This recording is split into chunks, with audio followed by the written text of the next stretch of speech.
سبحان اللہ و بحمدہ سبحان اللہ العظیم کثرت سے پڑھا کرے۔ اللہ کے رسول نے فرما دیا، صحیح بخاری کی روایت، اللہ کا ذکر یہ انسان کے نام اعمال کو نیکیوں سے بھر دے گا اور دنیا میں بھی سکون ملے گا۔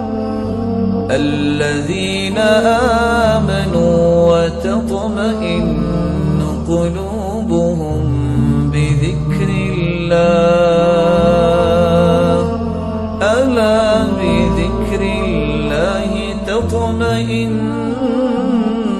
القلوب۔